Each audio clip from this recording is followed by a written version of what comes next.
Hello friends, sociology Hindi channel में आपका स्वागत है। आज हम पढ़ेंगे कार्ल मार्क्स का जीवन परिचय और उनकी कुछ प्रमुख पुस्तकें और एक सिद्धांत के बारे में।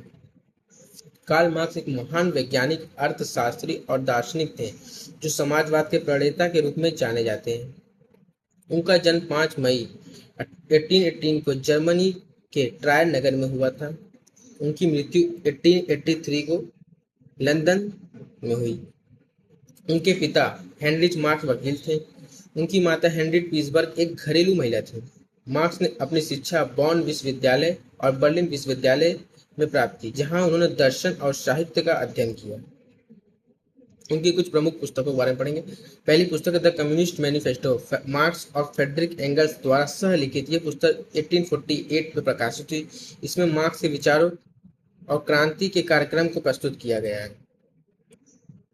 दूसरी पुस्तक दास कैपिटल्स, मार्क्स की सबसे प्रसिद्ध पुस्तक, जिसमें उन्होंने पूंजीवाद की आलोचना की और समाजवादी अर्थव्यवस्था के सिद्धांत को प्रस्तुत किया। इसके 3 खंड प्रकाशित हुए। पहला खंड 1867 में प्रकाशित हुआ, जिसमें पूंजी के उत्पादन प्रक्रिया का विश्लेषण किया गया है। दूसरा खंड 1885 में, जिसमें पूंजी के संरक्षण प्रक्रिया का विश्लेषण किया गया है।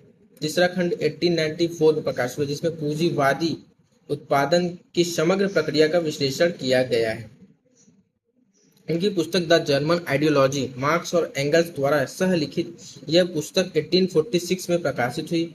इसमें मार्क्स के ऐतिहासिक भौतिकवाद के सिद्धांत को विकसित किया गया है।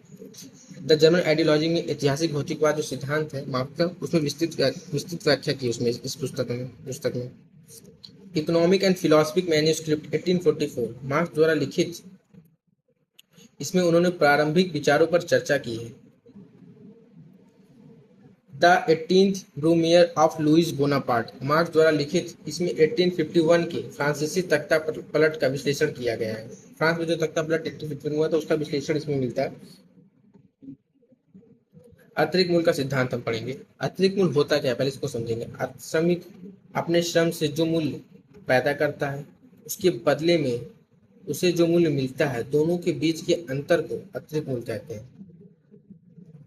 सरल शब्दों में मैं कहूँ तो श्रमिक अपने श्रम से, मतलब कोई भी श्रमिक है, वो अपने श्रम से कोई वस्तु को बनाता है या निर्माण करता है, और उसके बदले में जो उसे मूल्य प्राप्त होता है, उन दोनों के बीच को ही अंतर को ही अतिरिक्त मूल्य कहते हैं।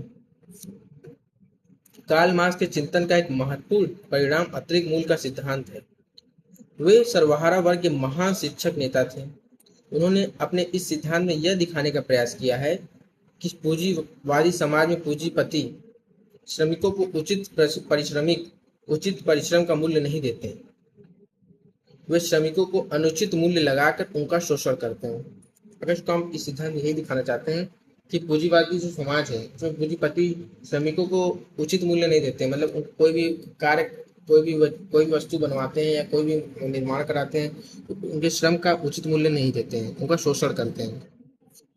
उन्होंने अतिरिक्त मूल्य की विस्तृत व्याख्या की अपनी महत्वपूर्ण पुस्तक दास कैपिटल में। पूंजीपति द्वारा श्रमिकों को जिस प्रकार शोषण किया जाता है, उसे कार्ल मार्क्स ने अतिरिक्त मूल्य के सिद्धांत में समझाने का प्रयास किया है। यह सिद्धांत मूल्य का श्रम के सिद्धांत पर है। इसकी व्याख्या करते हुए कार्ल मार्क्स ने दास कैपिटल में लिखा है कि किसी वस्तु का विनिमय होने उसके उत्पादन में लगाए गए श्रम की मात्रा पर निर्भर करता है। अगर इसको हम बताते हैं दास कैपिटल में कि कोई वस्तु कितना अच्छा तैयार हो सकता है, उसके श्रम पर निर्भर करता है कि उस पर कैसा श्रम लगाया गया है, कितना श्रम लगाया गया है।